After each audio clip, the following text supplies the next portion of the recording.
The mountain trail had been treacherous even before the storm hit. Now, with rocks scattered like deadly dice across the narrow path and visibility reduced to mere feet, Sarah Chen wished she had listened to the weather warnings. But running away from home didn't allow for the luxury of perfect timing. At 17, Sarah had endured more than most adults twice her age. The bruises on her arms had finally faded from the last incident with her stepfather, but the emotional scars ran deeper than any physical mark. When she discovered his plans to discipline her younger brother Marcus the same way he had been disciplining her for the past 3 years, she knew she had to act. That morning, she had grabbed her backpack, stuffed it with whatever essentials she could find, and left a note for her mother that simply read, "I'm sorry. Take care of Marcus. Don't let him hurt my brother like he hurt me." The hiking trail seemed like the perfect escape route. Sarah had always found peace in nature, and the remote mountain path would buy her time to figure out her next move. She had some money saved from her part-time job at the local bookstore, enough for a few weeks if she was careful. Her plan was simple: reach the next town, find work, and eventually send for Marcus once she was stable. But nature had different plans. The storm struck without warning, transforming the peaceful mountain trail into a nightmare of howling wind and driving rain. Sarah had taken shelter under a large overhang, but the lightning that split the sky seemed to shake the very foundations of the mountain. When the rockslide began, she had nowhere to run. She remembered the sound first, a deep rumbling that seemed to come from the earth itself. Then, the world exploded into chaos. Rocks the size of cars tumbled down the mountainside, obliterating the trail and everything in their path. Sarah threw herself against the cliff face, pressing her body into any crevice she could find, but she wasn't fast enough. The boulder that caught her leg wasn't the largest in the slide, but it was heavy enough to pin her completely. The pain was immediate and overwhelming, shooting up her leg like liquid fire. She tried to push the rock off, but it might as well have been trying to move the mountain itself. The storm continued to rage around her, and, with each flash of lightning, she could see the extent of her predicament. She was trapped, injured, and completely alone on a trail that maybe 3 people used in an entire year. Her cell phone was somewhere in the rubble, probably crushed beyond recognition. The trail behind her was blocked by tons of fallen rock, and the path ahead was invisible in the darkness and rain. As the hours passed and the storm finally began to subside, Sarah's situation became clearer and more desperate. Her leg was definitely broken. She could see the unnatural angle of her ankle, and any attempt to move sent waves of agony through her entire body. Worse, she was beginning to feel lightheaded, which she suspected meant internal bleeding or shock. The irony wasn't lost on her. She had run away to save herself and her brother from violence, only to face a potentially more permanent form of harm. But even as despair crept in, Sarah's stubborn streak, the same one that had helped her survive years of abuse, refused to let her give up. She began to take inventory of her resources. Her backpack was still with her, though some of the contents had spilled out during the rockslide. She had a water bottle that was thankfully unbroken, some granola bars, a small first aid kit, and a pocket knife her grandfather had given her years ago. It wasn't much, but it was something.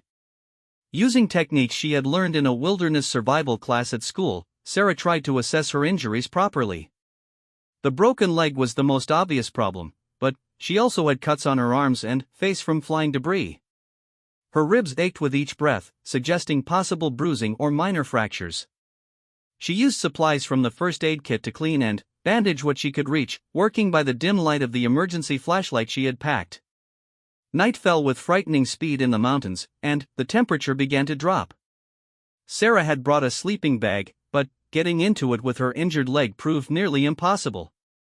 Instead, she wrapped herself in the sleeping bag like a blanket and tried to find a position that didn't cause excruciating pain.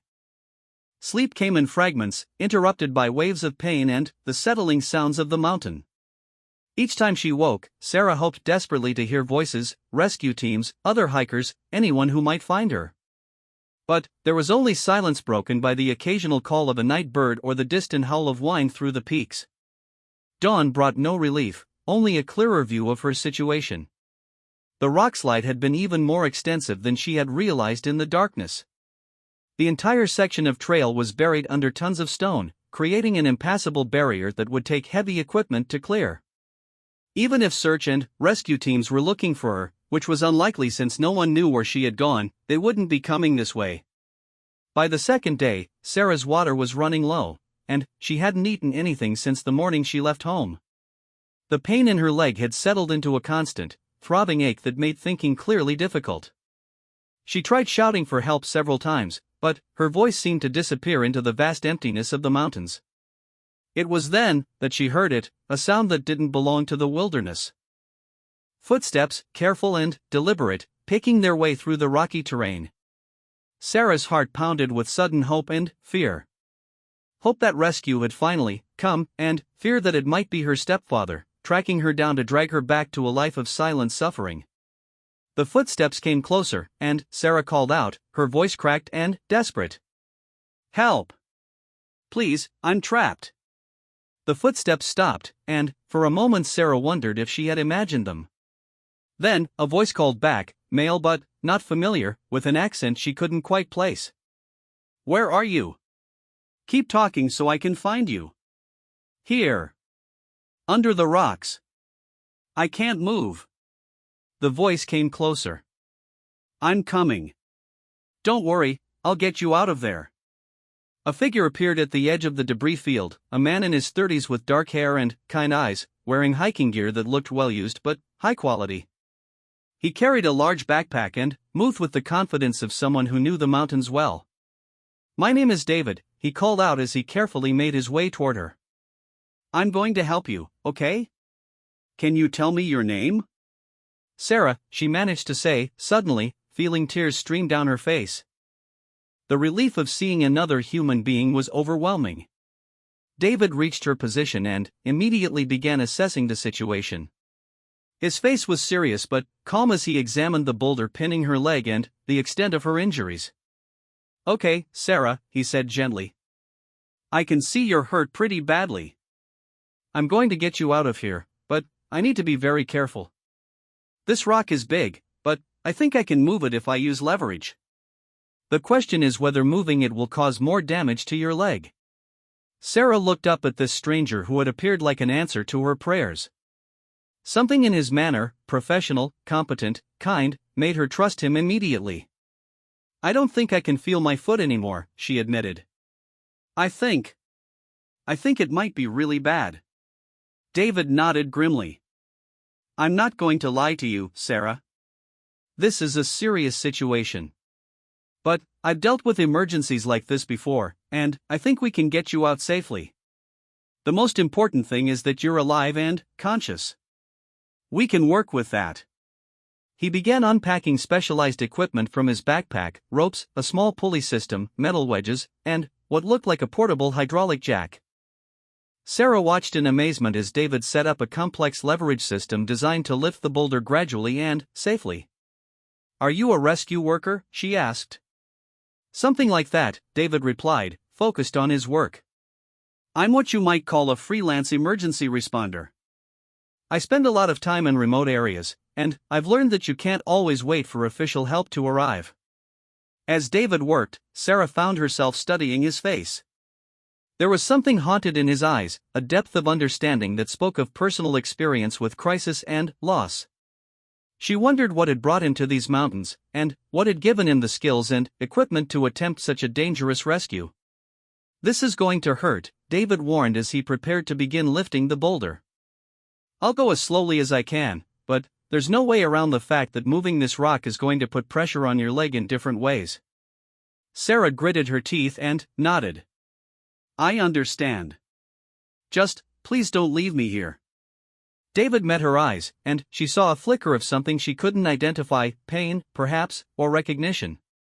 "I'm not leaving you," he said firmly. "Whatever it takes, I'm getting you off this mountain." As David began to operate the jack, Sarah felt the crushing weight on her leg begin to shift. The pain was immediate and intense, but she bit down hard and tried not to scream. Through her tears, she watched David's face, concentrated and determined as he worked to free her from the trap that had held her for 2 days. The boulder shifted another inch, then another. David paused frequently to check on Sarah and to make sure the rock wasn't simply settling into a different position that would make things worse. Each movement was calculated, careful, and accompanied by David's quiet, reassuring commentary about what he was doing and why. Almost there, he murmured as the weight finally began to lift completely off Sarah's leg. Just a little more, there.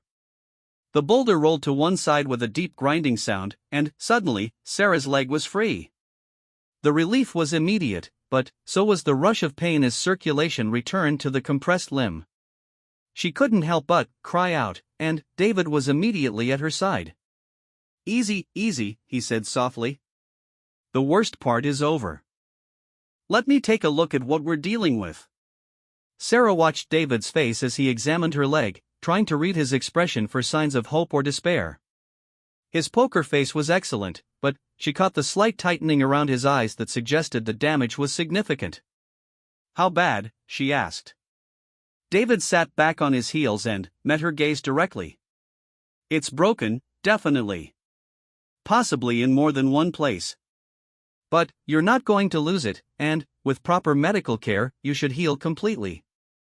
The important thing now is getting you to a hospital." He began to unpack more supplies, splints, bandages, and what appeared to be some kind of emergency stretcher.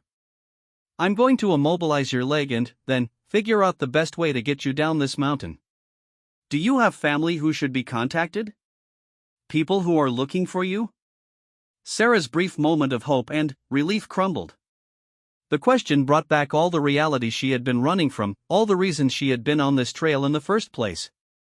"No," she said quietly. "There's no one looking for me. That's kind of why I was up here." David paused in his preparations and looked at her more carefully. "Sarah, are you telling me you're up here alone by choice? This isn't exactly day hiker territory." The kindness in his voice, combined with the stress of the past 2 days, finally broke down Sarah's defenses completely. The whole story came pouring out: her stepfather's abuse, her desperate need to protect her brother, her plan to run away and start over. David listened without interruption, his expression growing darker with each detail. When she finished, they sat in silence for several minutes. Finally, David spoke, his voice carefully controlled. "Sarah, what happened to you, what's been happening to you, that's not your fault. And running away. I understand why you felt like you had no other choice. But there are people who can help with situations like this. People who can make sure you and your brother are safe without you having to disappear into the wilderness." Sarah shook her head. "You don't understand. I tried telling people before. Counselors, teachers. They said they would investigate, but nothing ever changed. He's careful. He doesn't leave marks where people can see them. And my mom, she won't hear anything against him. She thinks he saved us." David was quiet for a long moment, and Sarah saw that haunted look cross his face again. "I understand better than you might think," he said finally. "And I promise you, we're going to figure out a way to keep you and your brother safe. But first, we need to get you off this mountain and to a doctor." As David began the careful process of splinting Sarah's leg, she found herself believing him. There was something about this stranger that inspired confidence, not just in his technical abilities, but in his fundamental decency. For the first time in days, maybe months, Sarah felt like she wasn't facing her problems alone. The splinting process was agonizing, but David worked with practiced efficiency, explaining each step and warning her before each particularly painful movement. When he was finished, Sarah's leg was immobilized in what looked like a professional medical device. "Now comes the tricky part," David said as he assembled the emergency stretcher. "This trail was barely passable before the rockslide. Getting you down safely is going to require some creative problem solving." Sarah looked at the steep, rocky terrain stretching out below them and felt a new wave of fear. Even with David's help, the journey down the mountain would be dangerous and difficult. But staying here wasn't an option, and she trusted David more than she had trusted anyone in years. "Whatever it takes," she said, echoing his earlier words. David smiled at her, the first real smile she had seen from him. "That's the spirit. We're going to get through this, Sarah. Both of us. As David finished his preparations and began to carefully move Sarah onto the stretcher, she realized that being trapped under that boulder might have been the best thing that had ever happened to her. Not because of the injury or the pain, but because it had brought David into her life at the moment when she needed someone to believe in her most. The sun was beginning to set as David secured the last of the straps and prepared to begin their descent. Sarah looked back at the pile of rocks that had been her prison for 2 days, then ahead toward the uncertain path that would lead them down the mountain and toward whatever came next. For the first time since leaving home, she wasn't afraid of the future. The journey down the mountain was unlike anything Sarah had ever experienced. David moved with the careful precision of someone who understood that one wrong step could send them both tumbling down the rocky slope, but his confidence never wavered.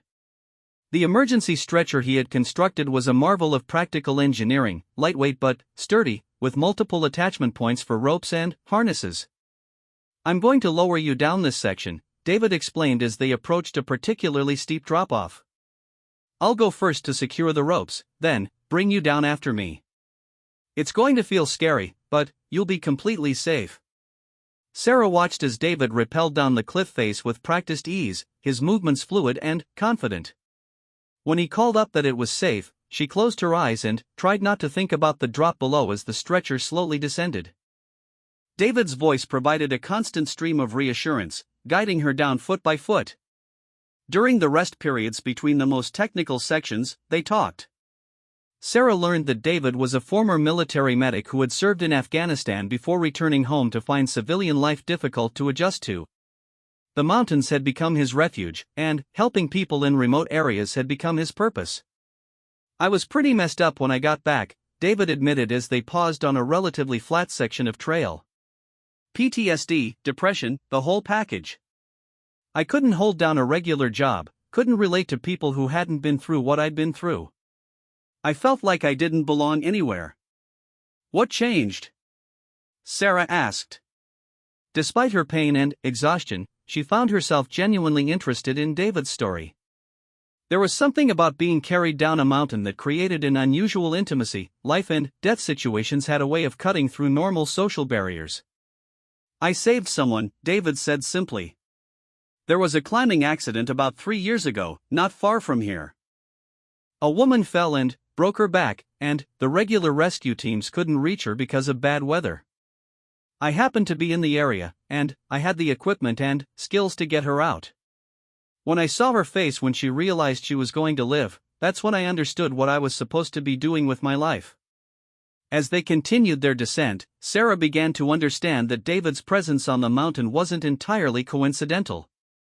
He had been tracking the storm, knowing that it would likely create emergency situations for anyone caught in the open. He carried emergency beacons and monitoring equipment that allowed him to detect distress signals and unusual patterns that might indicate someone in trouble. "You mean you were actually looking for people who needed help?" Sarah asked. "In a way. I monitor emergency frequencies and weather patterns. When I saw the severity of the storm and noticed that there hadn't been any official rescue calls from this area, I figured I should check the more remote trails. A lot of people don't carry proper emergency equipment, and by the time official rescue services are notified and mobilized, it can be too late." The revelation that David was essentially a guardian angel of the mountains made Sarah feel even more grateful for his presence. But it also raised questions about her own situation. If David made a habit of rescuing people, he must have protocols for what happened after the rescue. Sarah wasn't sure she was ready to be handed over to official authorities who might send her back to the very situation she had been fleeing. As if reading her thoughts, David addressed her concerns during their next rest stop. "Sarah, I want you to know that I understand your situation is complicated. When we get to the bottom, I'm not just going to drop you off at a hospital and disappear. We're going to figure out a plan that keeps you and your brother safe. But don't you have to report this kind of thing? I mean, if I'm a minor and I've run away." David was quiet for a moment, checking the security of the stretcher straps. "There are different ways to handle situations like this. The most important thing is making sure you get medical care. Everything else, we can figure out step by step." As the afternoon wore on and they descended lower on the mountain, Sarah began to notice signs of David's previous rescues. He had cached supplies at various points along the trail: emergency shelters, medical supplies, communication equipment. It was clear that he had been operating this informal rescue service for some time and, with considerable thought and preparation. "How many people have you helped?" Sarah asked as they passed a small cave that David explained contained emergency provisions. 43, David said without hesitation. "You're number 44.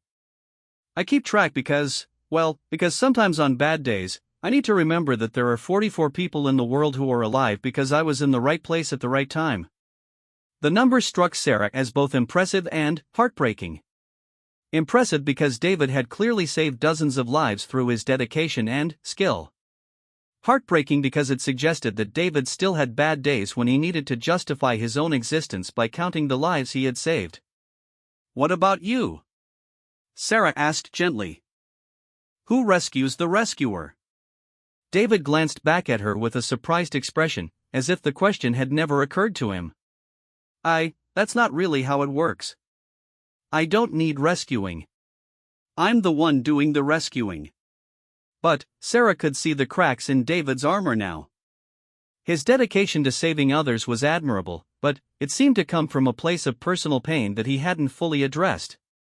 She recognized the pattern because she had lived it herself, focusing so intensely on protecting others that you forgot to take care of yourself. As they reached a particularly challenging section of the trail, David's careful attention to safety protocols probably saved both their lives. A section of trail that looked stable gave way under his weight as he was setting up a rappelling anchor. Only his backup safety line prevented him from falling dozens of feet into a rocky ravine. "Are you okay?" Sarah called out anxiously as David pulled himself back onto solid ground. "Fine," David replied, but Sarah could hear the shake in his voice. "Just a reminder that the mountain doesn't care how experienced you think you are." The near accident seemed to affect David more than he wanted to admit. Sarah noticed that he became even more cautious in his movements, double and triple checking every piece of equipment before trusting it with their lives. But she also saw something else in his expression, a brief flash of what looked almost like disappointment that the fall had been stopped by the safety line. The realization hit Sarah like a physical blow. David wasn't just haunted by his past, he was actively courting danger, perhaps hoping that someday his luck would run out. His dedication to rescue work might be genuine, but it was also a form of slow-motion suicide by proxy. "David," Sarah said during their next rest stop. "Can I ask you something personal?" "Sure." But David's tone was guarded, as if he suspected where the conversation might be heading. "When you save people like me, do you ever save yourself?" The question hung in the air between them for a long moment. David busied himself with adjusting equipment, checking maps, anything to avoid meeting Sarah's eyes. "That's not your concern," he said finally. "My job is to get you off this mountain safely. What happens to me after that is my business." But Sarah wasn't willing to let it go. This man had risked his life to save her, had shown her more kindness and understanding in 2 days than she had experienced in years. The idea that he might be suffering in silence, just as she had been, was unbearable. "You told me that what happened to me wasn't my fault," Sarah said quietly. "You told me that I didn't have to handle everything alone. Don't you think the same thing might be true for you?" David stopped his equipment checking and looked at Sarah directly for the first time since her question. The pain in his eyes was unmistakable, and, for a moment, the roles of rescuer and rescued seemed to blur. "It's different," David said. "The things I've done, the things I've seen, that's not the same as what happened to you. You're innocent. You didn't choose any of this. And, you think you chose to see your friends die in Afghanistan? You think you chose to come back home to a country that didn't understand what you'd been through?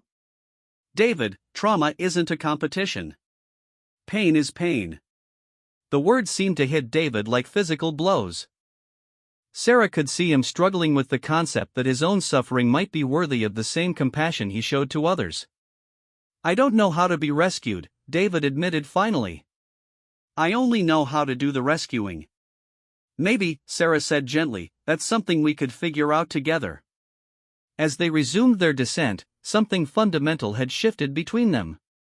Sarah was still the injured party being carried to safety, but, emotionally, they had become partners in a different kind of rescue operation. Each was trying to save the other from different forms of destruction. The sun was setting as they finally reached the lower slopes of the mountain where David had left his vehicle, a modified pickup truck equipped with winches, medical supplies, and communication equipment.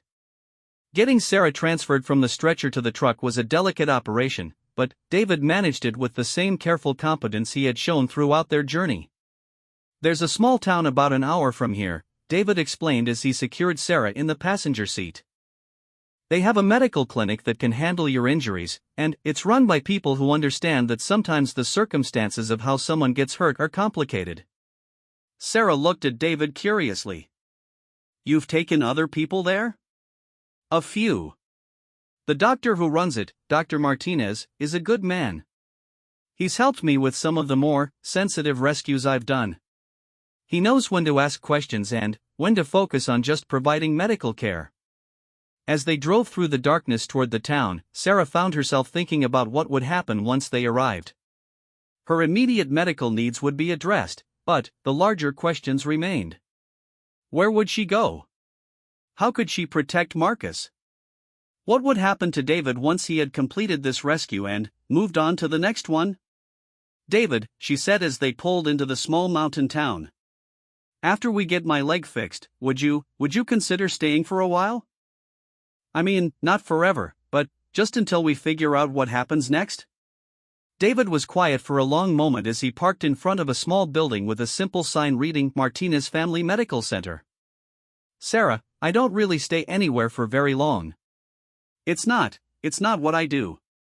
"But maybe it could be," Sarah said. "Maybe this time could be different." As David turned off the engine and prepared to carry Sarah into the medical center, she saw something in his expression that gave her hope. It was small, barely visible, but it looked like the beginning of possibility. "Let's get your leg taken care of first," David said. "Then, we'll see." But, as they approached the entrance to the clinic, Sarah felt a new kind of confidence. She had survived her stepfather's abuse, survived being trapped under a boulder, and survived the dangerous journey down the mountain. More importantly, she had found someone who understood what it meant to be damaged by life and still try to help others. Whatever came next, she wouldn't be facing it alone. And neither, she hoped, would David. Dr. Carlos Martinez was exactly as David had described, a man who understood that healing involved more than just medical treatment. When David carried Sarah into the clinic, explaining only that she had been trapped in a rockslide, Dr. Martinez asked no questions about why a 17-year-old girl had been alone on a remote mountain trail during a severe storm. The medical examination confirmed what David had suspected. Sarah's leg was fractured in 2 places, and she had several cracked ribs. But Dr. Martinez's assessment was optimistic. With proper treatment and time, she would heal completely. More importantly, there was no permanent damage that would affect her mobility. "You're going to need to stay off that leg for at least 6 weeks, Dr. Martinez explained as he finished applying the cast. "And you'll need somewhere quiet and safe to recover. Do you have family nearby?" The question hung in the air like a challenge. Sarah looked at David, who had remained in the room throughout the examination. She could see him thinking through the implications of her situation. "Actually," David said slowly, "I have a place where Sarah could recover. It's quiet, isolated, and I can make sure she gets the care she needs." Dr. Martinez raised an eyebrow. "David, you're not exactly set up for long-term patient care. Your cabin is pretty basic." "I could make some modifications," David replied. "And it would only be temporary, until we figure out a more permanent solution." Sarah felt a surge of gratitude and, something else, hope. The idea of staying with David, of having time to heal not just physically but emotionally, seemed like an unexpected gift. "Are you sure?" she asked David. "I don't want to be a burden." David met her eyes, and Sarah saw something in his expression that she hadn't seen before, not just determination, but something that looked almost like relief. "You wouldn't be a burden," David said quietly. "Actually, it might be nice to have company for a while." Dr. Martinez looked between them thoughtfully. I know you both have your reasons for keeping things simple, and I respect that. But, Sarah, you're a minor, and there are legal implications to consider. If you're going to be staying with David, we need to be very careful about how we handle this situation. Over the next hour, Dr. Martinez helped them work through the complexities of Sarah's legal status. As it turned out, the doctor had connections with social workers who specialized in cases involving abuse and family dysfunction. Within a few phone calls, he had arranged for a temporary guardianship hearing that would allow David to serve as Sarah's caretaker while longer-term solutions were explored. The judge who handles these cases, Judge Williams, is a practical woman who cares more about keeping kids safe than following bureaucratic procedures, Dr. Martinez explained. If David is willing to take responsibility for your care and recovery, and if you agree to the arrangement, she'll approve it temporarily. What about Marcus? Sarah asked. My brother is still at home with them. Dr. Martinez and David exchanged a look that suggested they had both been thinking about this problem. That's going to be more complicated, Dr. Martinez admitted. We can't remove a child from a home without evidence of abuse, and you said yourself that your stepfather is careful not to leave visible marks. But we can document your injuries and your testimony, David added. And if Marcus is in immediate danger, there are emergency procedures we can follow. The conversation was interrupted by Dr. Martinez's assistant, who announced that Judge Williams was available for a video conference to discuss Sarah's situation. Within minutes, they were connected with a stern but kind-looking woman who listened carefully as David explained his qualifications and willingness to serve as Sarah's temporary guardian. Mr. Harrison, Judge Williams said, I've reviewed your background, and I understand you have extensive medical training and experience in crisis situations. I'm also aware of your unofficial rescue work in the area. Are you prepared to take full responsibility for Miss Chen's care and well-being? Yes, Your Honor, David replied without hesitation. And, Miss Chen, the judge continued, are you comfortable with this arrangement? You understand that you'll be living with Mr. Harrison until we can resolve your family situation? Yes, Your Honor, Sarah said. David saved my life. I trust him completely. Judge Williams was quiet for a moment, studying both of them through the video connection. Very well. I'm granting temporary emergency guardianship to Mr. Harrison for a period of 60 days, with the understanding that Miss Chen's welfare is the primary concern. Dr. Martinez, I'm counting on you to monitor this situation and report any concerns immediately. After the video conference ended, Sarah felt a complex mix of emotions. Relief that she had a safe place to stay and recover. Gratitude toward David for taking such a significant responsibility. But also worry about Marcus and uncertainty about what the next 2 months would bring. David's cabin was a 40-minute drive up a winding mountain road. It was modest but comfortable, a single-story building with large windows that looked out over a spectacular valley view. David had clearly spent considerable time and effort making it a refuge from the outside world. It's not fancy, David said as he carried Sarah inside, but it's peaceful. Sarah looked around at the simple but well-organized space. The main room combined living area and kitchen, with built-in bookshelves filled with medical texts, survival manuals, and, surprisingly, a substantial collection of literature and philosophy books.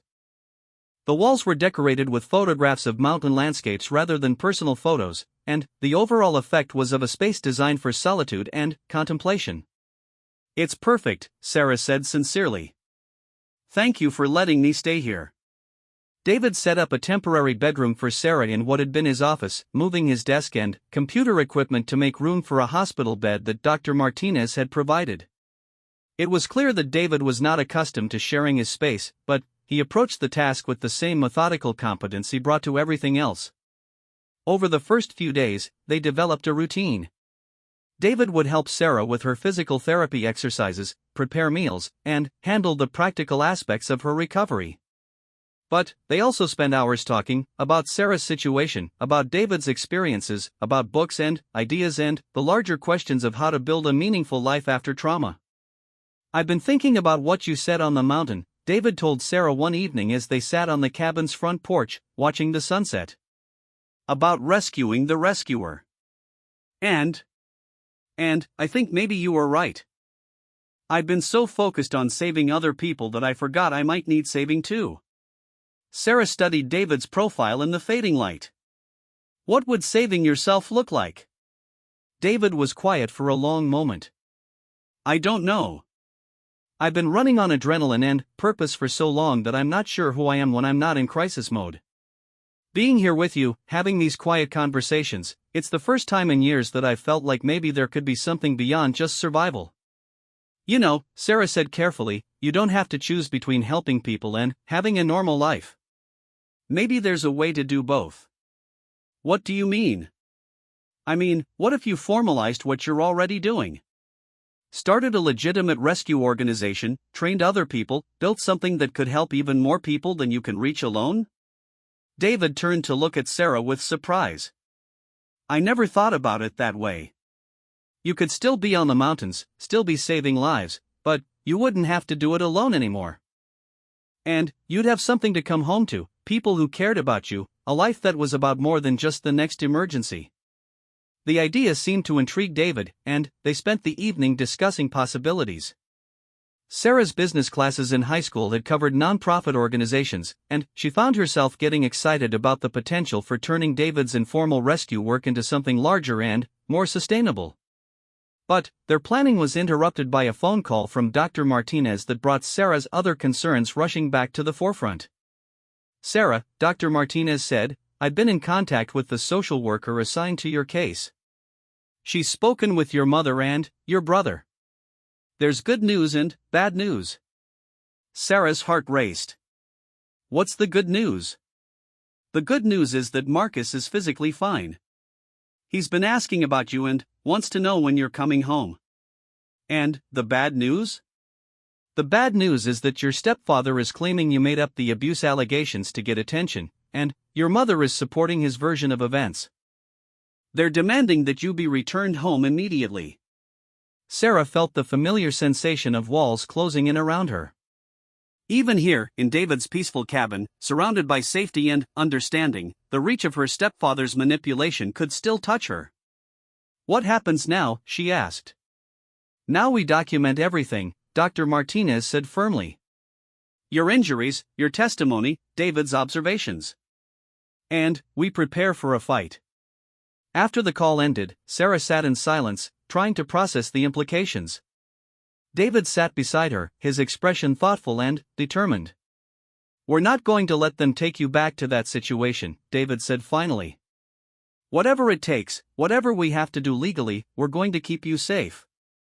But what about Marcus? If I don't go back, what happens to him? We'll figure that out too. One way or another, we're going to protect both of you. Sarah looked at David and realized that somewhere during their conversations and shared meals and quiet evenings, something fundamental had changed. David was no longer just her rescuer, he had become something like family.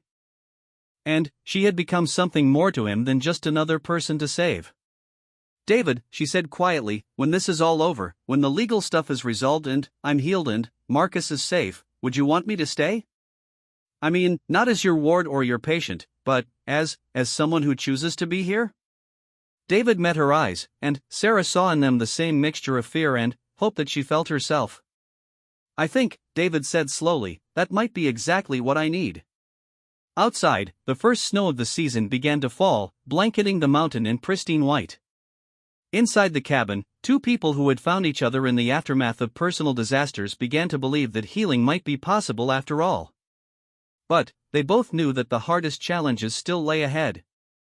Sarah's family situation remained unresolved, and David's own emotional healing was still in its early stages. The next few weeks would test everything they had built together. For tonight, though, they were safe, they were together, and they were no longer alone. And sometimes, in the midst of life's chaos, that was enough. 3 weeks into Sarah's recovery, the legal battle reached a critical point.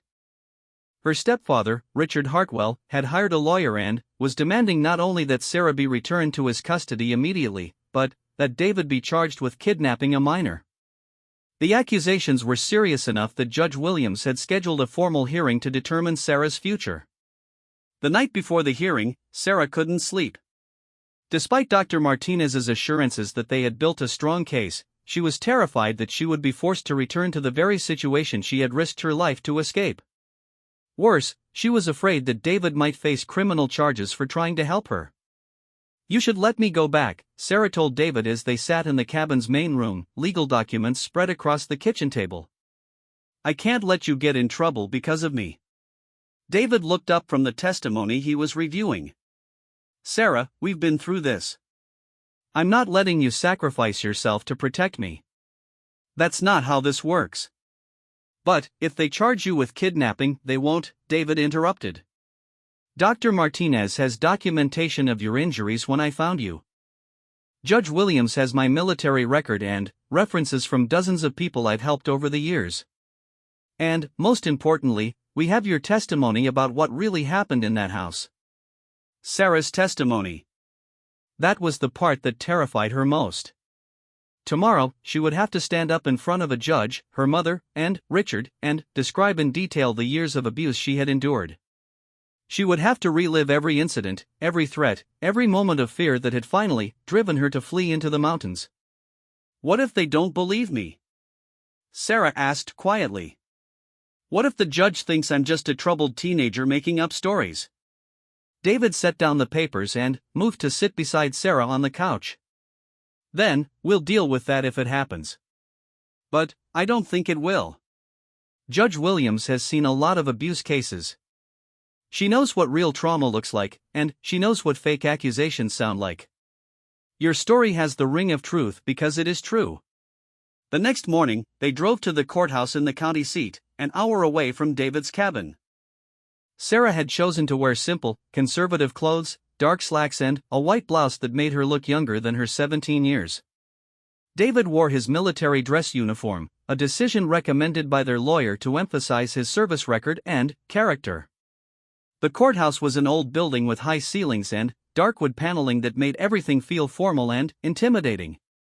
As they waited in the hallway outside the courtroom, Sarah saw her mother for the first time in over a month. Linda Chen looked older and more fragile than Sarah remembered, her face drawn with stress and worry. When she saw Sarah, her expression crumpled with a mixture of relief and anguish.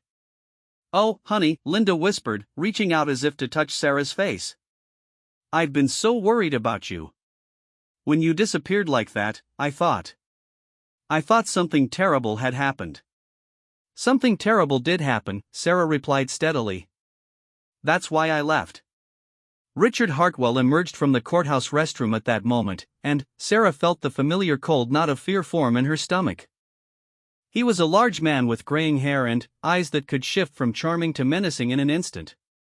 When he saw Sarah, his expression was carefully controlled, but she could see the anger simmering beneath the surface. "Sarah," Richard said in the voice he used when other people were listening, warm, concerned, paternal. "Thank God you're safe. We've been worried sick about you."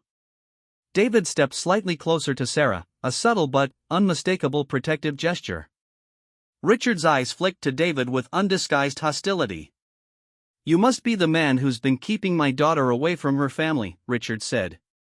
"I hope you understand the serious legal trouble you're in." "Sarah isn't your daughter," David replied calmly. "And she's been free to contact her family anytime she wanted. The question is why she chose not to." Before the confrontation could escalate, their lawyer, Jennifer Morrison, emerged from the courtroom and guided them inside. The hearing was about to begin. Judge Williams presided over the courtroom with quiet authority. She was a woman in her 50s with steel-gray hair and intelligent eyes that seemed to take in every detail. She began by reviewing the facts of the case and the legal issues at stake. "We're here today to determine what is in the best interest of Sarah Chen," Judge Williams said. "I want to hear from everyone involved, and I want the truth, not legal maneuvering. Miss Chen's welfare is my only concern." Richard's lawyer went first, painting a picture of a troubled teenager who had run away from a loving home and fallen under the influence of a disturbed veteran with a hero complex. He suggested that Sarah's abuse allegations were fabrications designed to justify her rebellious behavior and that David had manipulated her into making false accusations. My client and his wife are devastated by these false accusations, Richard's lawyer argued. They provided Sarah with a stable home after her father died, and they're being repaid with lies and slander. We ask that the court order Sarah's immediate return to her family and that charges be filed against Mr. Harrison for interfering with parental custody. When it was Jennifer Morrison's turn, she methodically presented the evidence they had gathered. Medical records documenting Sarah's injuries when David found her. Character witnesses who testified about David's reputation for helping people in crisis. Most importantly, detailed testimony from Dr. Martinez about Sarah's physical and emotional condition when she first arrived at his clinic. Your Honor, Morrison said, the evidence clearly shows that Sarah Chen was fleeing an abusive situation when she was injured in the rockslide. Mr. Harrison's actions were those of a good Samaritan who saved a young woman's life, not a kidnapper. And Sarah's allegations of abuse are supported by medical evidence and the testimony of trained professionals who have observed the psychological effects of trauma. But the crucial moment came when Judge Williams called Sarah to the witness stand. As Sarah made her way slowly across the courtroom, still using crutches because of her healing leg, she felt the weight of everyone's attention. Her mother was crying quietly in the front row. Richard sat beside her with his arms crossed, his expression carefully neutral but his eyes cold. Sarah, Judge Williams said gently, I want you to tell me, in your own words, why you left home and ended up on that mountain trail. Sarah took a deep breath and began to speak. She told the court about the first time Richard hit her, 3 months after he married her mother. How he had apologized and promised it would never happen again. How the incidents had gradually escalated from occasional slaps to regular beatings that left bruises in places where her clothes would hide them. She described the psychological abuse, the constant criticism, the threats, the way Richard would undermine her relationship with her mother by suggesting that Sarah was ungrateful and disrespectful. How he had convinced her mother that any problems in the family were Sarah's fault. But the most difficult part was describing the incident that had finally driven her to flee, discovering that Richard had begun targeting Marcus, her 10-year-old brother. He told Marcus that he was going to teach him to be a real man, Sarah said, her voice steady despite the tears streaming down her face. He said that Marcus was too soft, too much like his father. When I tried to intervene, Richard said that if I ever interfered again, he would make sure Marcus learned the same lessons he had been teaching me. Sarah looked directly at her mother as she spoke the next words. I left that night because I knew that if I stayed, I would either have to watch Richard hurt Marcus the way he hurt me, or I would end up doing something desperate to stop him. I couldn't live with either of those choices. The courtroom was silent when Sarah finished her testimony. Judge Williams asked several follow-up questions, probing gently for details that would help establish the credibility of Sarah's account. Through it all, Sarah answered honestly and directly, never exaggerating or embellishing, simply telling the truth about her experiences. When Richard was called to testify, his performance was polished and persuasive. He denied all of Sarah's allegations, expressing hurt and bewilderment that his stepdaughter would make such claims about a man who had only tried to provide for her family. He suggested that Sarah had always been a troubled child who resented his authority and relationship with her mother. Sarah's father died when she was 14, Richard testified. It was a difficult time for the whole family, and Sarah never really accepted me in his place. I think she's confused her grief and anger about losing her father with resentment toward me. These accusations are her way of acting out. But, under cross-examination, cracks began to appear in Richard's story. Jennifer Morrison asked pointed questions about his temper, about incidents that neighbors might have witnessed, about Sarah's academic performance and behavior at school. Gradually, a picture emerged of a man who presented one face to the world and another face to his family behind closed doors. The breakthrough came when Morrison asked about Marcus. Mr. Hartwell, if Sarah's allegations are false, if she's just a troubled teenager acting out, why do you think she was so concerned about her brother's safety? I have no idea, Richard replied. Marcus is fine. Sarah has always been overly protective of him. Overly protective? Could you elaborate on that? Richard's lawyer objected, but Judge Williams allowed the question. Richard shifted uncomfortably in his chair. She's always interfering when I try to discipline him. The boy needs structure, needs to learn respect, but Sarah undermines my authority by coddling him. What kind of discipline does Marcus require that Sarah would object to? This time, Richard's mask slipped just slightly. A flash of anger crossed his face before he regained control. Nothing inappropriate. Basic parenting. But Sarah seems to think any correction of the boy's behavior is abuse. Morrison pressed further, asking for specific examples of Marcus's misbehavior and Richard's responses. With each question, Richard became more defensive and his answers less convincing. It became clear that his idea of discipline involved the same intimidation and physical force he had used on Sarah. When Linda Chen was called to testify, she was clearly torn between loyalty to her husband and love for her daughter. Under gentle questioning from Judge Williams, she admitted that there had been tensions in the household, that Sarah had become increasingly withdrawn and difficult in recent months, and that she had sometimes heard arguments between Sarah and Richard. Mrs. Chen, Judge Williams asked, "Did you ever suspect that your daughter's behavior changes might be related to her relationship with your husband?" Linda's answer was barely audible. I tried not to think about it. Richard said Sarah was just going through a difficult phase. He said if I was firmer with her, she would come around. I wanted our family to work. I needed it to work. The admission was devastating. It revealed that Linda had been willfully blind to what was happening in her own home, choosing to believe Richard's explanations rather than investigating her daughter's obvious distress. Dr. Martinez was the final witness, and his professional assessment carried significant weight. He testified about Sarah's physical injuries, her psychological state when she first arrived at his clinic, and his observations during her recovery. In my professional opinion, Dr. Martinez stated, Sarah's injuries and trauma response are entirely consistent with her account of long-term domestic abuse. Moreover, her emotional healing during her time in Mr. Harrison's care suggests that she is finally in a safe environment where recovery is possible. When all the testimony was complete, Judge Williams called a recess to consider her decision. Sarah, David, and their legal team waited in a small conference room, trying not to speculate about the outcome. Sarah felt emotionally drained from reliving her experiences on the witness stand, but also relieved that the truth had finally been told in full.